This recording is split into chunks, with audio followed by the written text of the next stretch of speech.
नमस्कार, मैं हूं आपके साथ आशा सरमान। आप देख रहे हैं जगह 24/7 का फेसबुक पेज और इस वक्त आपको बताते चले कि लगातार लाइव आने का मकसद सिर्फ ये था कि जिस तरह से लोकतंत्र को लेकर बातें जो है वो उठती हुई नजर आ रही हैं। आपने कैप्शन में पढ़ लिया होगा कि डेमोक्रेसी जो है वो बहुत ज्यादा तरीके से खतरे में देखी जा रही है। कश्मीर से खबर निकलकर सामने आई है जहां पर लोकतंत्र पर एक बार से प्रहार होता हुआ नजर आया है। एक पक्ष की तरफ से एक सवाल पूछा गया, लेकिन उसके बाद एफआईआर लॉन्च हो जाती है, एफआईआर दर्ज कर दी जाती है। लेकिन पूरा मामला समझना बहुत जरूरी था। दिन में भी इसी खबर पर चर्चा करने की कोशिश की गई थी।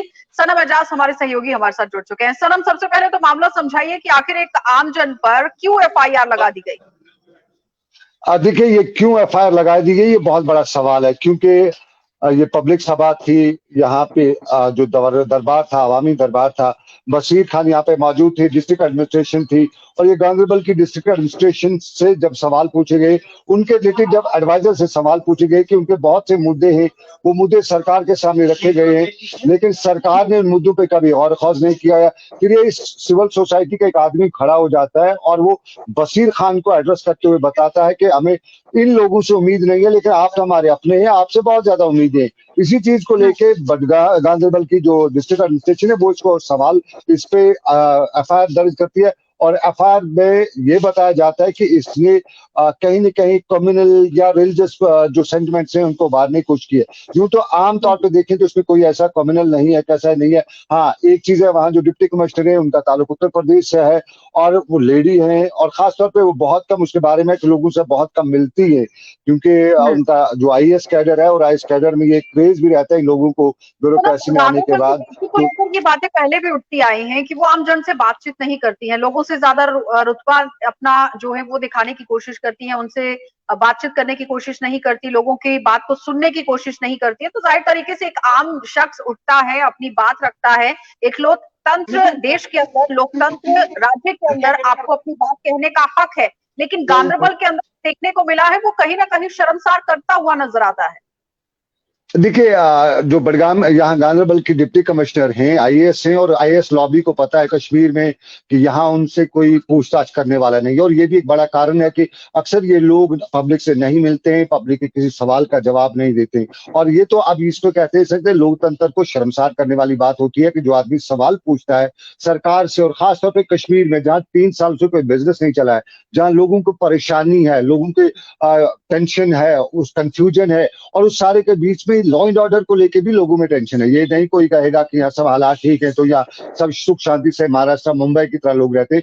यहाँ डर रहता है 24 घंटे। जब दरवाजा घर का रहता है, वो अगर खुला रह जाए तो उसका भी टेंशन रह जाता है, खुला रह गया क्या पता कौन क्या हो जाए। और फिर जो हमारे कुछ कानून है कश्मीर में जिनका दुरुपयोग कहा जाता है, किया जाता है, यानी यूएपीए बाकी चीजें, और इसमें भी देखिए कानून का दुरुपयोग इसे क्या कहेंगे। एक आदमी सवाल खड़ा करता है, एडमिनिस्ट्रेशन को बताता है, और वो एलजी के एडवाइजर को एड्रेस करता है कि आपसे हमें ये उम्मीद नहीं है।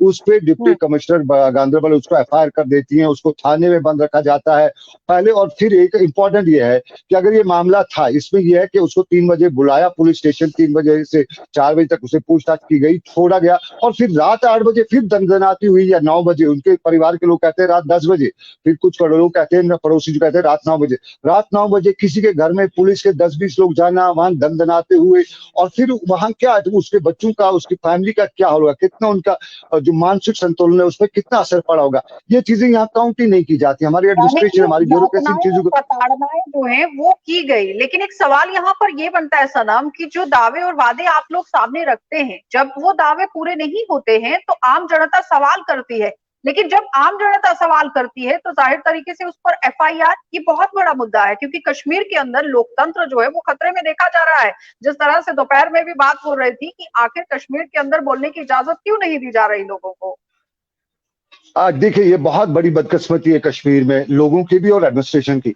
लोगों की इसलिए बदकिस्मती है कि लोग अगर अपने सवाल उठाते हैं तो उन पर एफआईआर लग जाता है, और सरकार की बदकिस्मती ये है कि सरकार के पास पब्लिक की जो ग्रीवेंस है वो कभी अब पहुंचेगी नहीं, क्योंकि अगर कोई और अवामी दरबार होता है तो पब्लिक वहां नहीं जाएगी। उनको पता है अगर हमने कोई बात की, बड़े साहब जो हैं वो नाराज हो गई या मैडम जी नाराज हो गई तो हमें एफआईआर होना है, तो पब्लिक इन दरबारों में नहीं जाएगी। जो दरबार हमने देखे हैं, हमने ऑब्जर्व किए हैं, ये सरकार के लिए बड़े फायदे की होती है। सरकार की कमियों को ये उजागर किया जाता है, सरकार को अच्छा करने के लिए सुझाव दिए जाते हैं, और जब ये दरबार ही नहीं होंगे तो फिर आगे कैसे होगा। और यहाँ पे भी हम एक चीज को और इग्नोर करें, अगर ये आदमी, जिस आदमी ने ये सवाल उठाए, हो सकता है उसकी भाषा गलत भी हो, लेकिन ये इग्नोर भी किया जा सकता है। मैं आपको एक मिसाल देना चाहूंगा।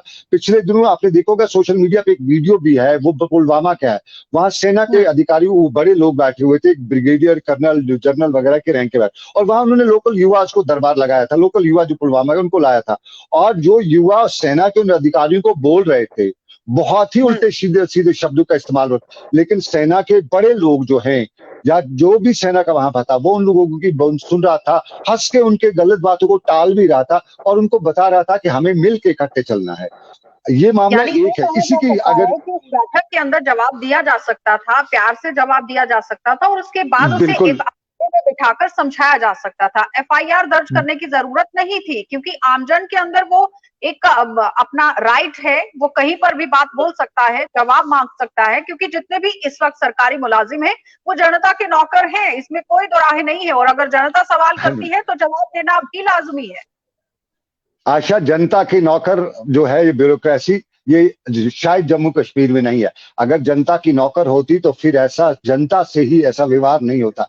ये गांधरबल ने साफ कर दिया, वहां की डिप्टी कमिश्नर ने साफ कर दिया, और वो मेंटलिटी लेके जो जिस तरह से वहां पे वो चल रही है, वहां की एडमिनिस्ट्रेशन चल रही है, ये मेंटलिटी बहुत घातक हो सकती है सरकार के लिए, रिलेशंस के लिए, पब्लिक गवर्नमेंट के रिलेशंस के लिए बहुत ज्यादा नुकसान दे, और इसका इम्पैक्ट आगे पड़ेगा। आगे जो दरबार होंगे, बसीर खान कहीं जाएगा, एलजी कहीं लगाता है और दरबार, तो वहां लोग अब डरेंगे, अब लोग नहीं जाएंगे, और अगर जाएंगे भी तो सिर्फ जी हजूरी करने जाएंगे, बताएंगे साहब सब ठीक ठाक है, चंगे बल्ले सब कुछ है, यहाँ कोई गलत चीज नहीं है। अगर गलत होता भी होगा, के अलावा जितने आला अधिकारी वहां पर बैठे हुए थे उन पर एफआईआर क्यों दर्ज नहीं हुई? क्यों वो जवाब देने से कतराते हुए नजर आए? अगर आपने अच्छे से काम किया था तो आप जवाब दे सकते थे, लेकिन आप एक जन पर यहाँ पर एफआईआर दर्ज कर देते हैं। इन लोगों पर भी कार्रवाई होनी चाहिए थी, वो क्यों नहीं? देखिए ये तो है ना, वही कि मैं बड़ा मियाँ हूं तो बड़ा मियाँ मेरी सब में जाएगी, सब चलेगा। जो छोटे लोगों पे साला कांच गिरती है तो वो छोटों पे ही, और यहाँ पे हमें ये नहीं लगता। देखो इंपॉर्टेंट इसमें ये है, ठीक है अगर उससे गलत भी हुआ, इस चीज को इग्नोर भी किया जा सकता था, गुडविल इसमें प्रिवेल की जा सकती थी, इस हो सकता है, क्योंकि पब्लिक है, पब्लिक बोल सकती है, पब्लिक सवाल उठा सकती, और कभी कभी पब्लिक का ट्यून हाई भी होता है। अक्सर जगहों पे हमने देखा है पब्लिक का ट्यून हाई होता है, तो इस ट्यून को मध्यम करने के लिए उसको प्यार से समझाया जा सकता था। अब इसका इम्पैक्ट आने वाले और दरबारों पे क्या होगा, सरकार की पॉलिसी पे क्या होगा, सरकार की नुक्ताचीनी जहां की जाती है, जहां क्रिटिसाइज सरकार को किया जाता है, वो अब शायद नहीं होगा। क्योंकि एक आदमी पे एफआईआर हो गया, दूसरे भी सोचेंगे यार क्यों फट्टे में टांग अड़ानी है, जो करता है करने दो, अच्छी बात बतानी नहीं है, सब कुछ सलाम बोलना है। आम जनता डरती नजर आएगी। बहुत बहुत धन्यवाद सनम बातचीत के लिए। तो फिलहाल आपने देखा कि सनम आजाद हमारे साथ जुड़े हुए थे, जो बता रहे हैं कि किस तरह से एक जनता दरबार लगाया जाता है और वहां पर सवाल पूछने पर आम शख्स पर ही एफआईआर दर्ज हो जाती है। ये बहुत बड़ा सवाल है कि आखिर वहां पर एफआईआर दर्ज क्यों की गई? क्योंकि अगर आप लोगों ने जनता दरबार लगाया है तो आम लोगों की आवाज को सुनना, उनकी परेशानी को सुनना आपका फर्ज था। लेकिन एफआईआर ये कोई पूरी तरह से मुसीबत का हल नहीं था, या फिर जो दावे और वादे पेश किए गए थे वहां पर वो मुकम्मल तरीके से सही साबित नहीं हो रहे थे, इस वजह से जवाब नहीं दिया गया। लेकिन एक सवाल या निशान जरूर है।